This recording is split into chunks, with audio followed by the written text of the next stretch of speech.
السلام علیکم۔ آج کی کہانی ہے ٹوٹے رشتوں کا سفر۔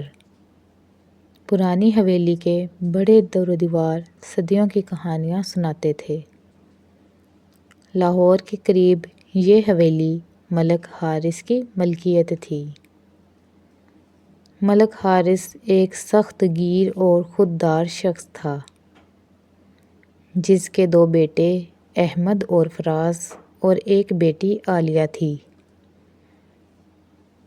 بیوی زبیدہ بیگم نرم دل مگر کمزور مزاج عورت تھی، جو ہمیشہ شوہر کی سختی کے آگے خاموش رہتی۔ گھر میں آسائش کی کوئی کمی نہ تھی، لیکن سکون کہیں کھو گیا تھا۔ احمد اور فراز میں ہمیشہ مقابلہ رہتا۔ عالیہ بیچ میں سب کو جوڑنے کی کوشش کرتی، مگر اکثر ناکام رہتی۔ احمد بڑا بیٹا تھا، ذمہ دار مگر اپنے والد کی طرح ضدی۔ فراز چھوٹا بیٹا تھا، خوش اخلاق مگر زندگی کو آسان لینا چاہتا تھا۔ احمد کاروبار سنبھالنے میں لگا رہتا، جبکہ فراز دوستوں اور موج مستی میں۔ ایک دن ملک حارث نے سب کو ڈرائنگ روم میں بلا کر اعلان کیا، میرے بعد کاروبار احمد سنبھالے گا۔ فراز کو میں الگ رقم دے کر حصے سے فارغ کر دوں گا۔ یہ سن کر فراز کے دل میں چبھن ہوئی۔ وہ بولا، ابا، کیا میں آپ کا بیٹا نہیں؟ کیا مجھے صرف پیسوں سے خرید لیں گے؟ ملک حارث نے سخت لہجے میں کہا، کاروبار تمہارے بس کا نہیں۔ احمد محنتی ہے، تم لاپرواہ۔ یہ الفاظ فراز کے دل میں کانٹے کی طرح چبھ گئے۔ فراز نے ضد میں آ کر الگ گھر لے لیا۔ زبیدہ بیگم نے رو رو کر بیٹے کو منانے کی کوشش کی مگر ناکام رہیں۔ عالیہ نے بھائی کو گلے لگا کر کہا، بھائی ناراض نہ ہونا، یہ گھر بھی تمہارا ہے۔ فراز نے مسکرا کر کہا، ابا کے فیصلے نے سب کچھ بدل دیا ہے۔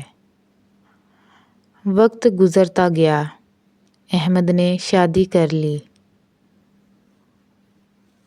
اس کی بیوی مائرہ سلجھی ہوئی مگر خوددار لڑکی تھی۔ دوسری طرف فراز نے بھی اپنی پسند سے شادی کی، لیکن اس کی بیوی رابعہ ضدی اور انا پرست نکلی۔ احمد کاروبار میں مزید کامیاب ہوتا گیا۔ فراز بار بار کاروبار میں ناکام رہا۔ رابعہ اکثر طعنے دیتی، دیکھا، اگر تیرے ابا نے تجھے برابر کا حصہ دیا ہوتا تو آج تو احمد سے کم نہ ہوتا۔ فراز کے دل میں حسد اور بڑھ گیا۔ عالیہ کی شادی ایک متوسط گھرانے میں کر دی گئی۔ وہ اکثر بھائیوں کو منانے کی کوشش کرتی، مگر احمد اور فراز کے بیچ دراڑ گہری ہو چکی تھی۔ چند سال بعد ملک حارث بیمار پڑ گئے۔ بسترِ مرگ پر وہ بار بار کہنے لگے، میرے بیٹوں کو اکٹھا کر دو، میرا جی سکون چاہتا ہے۔ زبیدہ بیگم نے دونوں بیٹوں کو بلایا۔ احمد آیا مگر فراز نے آنے سے انکار کر دیا۔ اس نے کہا، جب ان کو زندگی میں میرا خیال نہ آیا تو میں اب کیوں آؤں؟ چند دن بعد ملک حارث کا انتقال ہو گیا۔ تدفین پر بھی احمد اور فراز ایک دوسرے سے روٹھے کھڑے تھے۔ گاؤں کے بزرگ افسوس سے سر ہلا رہے تھے۔ باپ کی تربیت میں ہی کجی رہ گئی، ورنہ بھائیوں میں یوں نفرت نہ ہوتی۔ ملک حارث کے بعد احمد نے پورا کاروبار سنبھال لیا۔ وہ محنتی تھا مگر اپنی بیوی مائرہ کی بات زیادہ سنتا تھا۔ مائرہ چاہتی تھی کہ احمد صرف اپنے گھرانے پر توجہ دے۔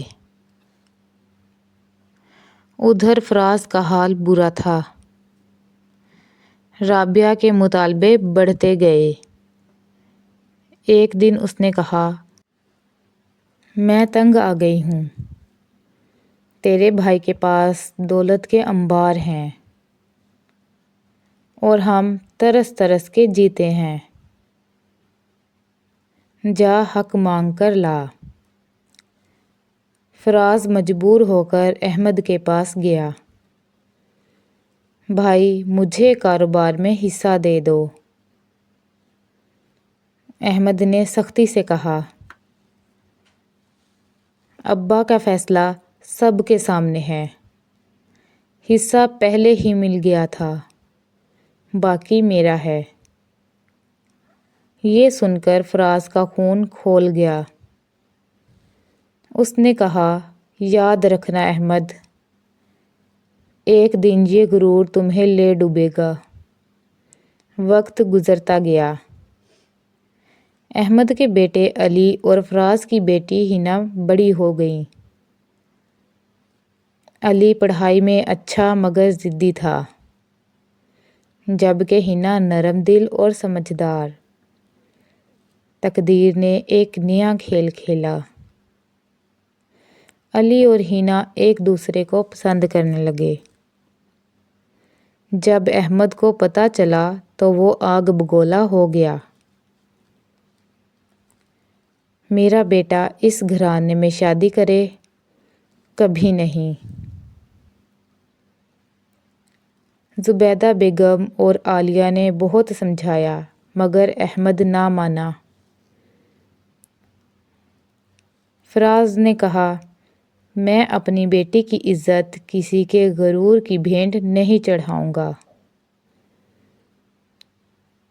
چند مہینے بعد احمد کا کاروبار اچانک زوال پذیر ہوا۔ ایک بڑی ڈیل میں اس کے ساتھ دھوکہ ہو گیا۔ لاکھوں کا نقصان ہوا۔ وہ ٹوٹ گیا۔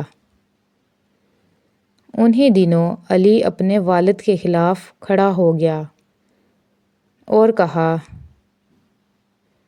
ابا، اگر آپ مجھے میری مرضی کی شادی نہیں کرنے دیں گے تو میں گھر چھوڑ دوں گا۔ زبیدہ بیگم روتی رہیں۔ عالیہ تھک گئی سمجھاتے سمجھاتے۔ احمد مجبور ہو کر مان گیا۔ علی اور ہنا کی شادی دھوم دھام سے ہوئی۔ برسوں بعد دونوں خاندان ایک جگہ بیٹھے۔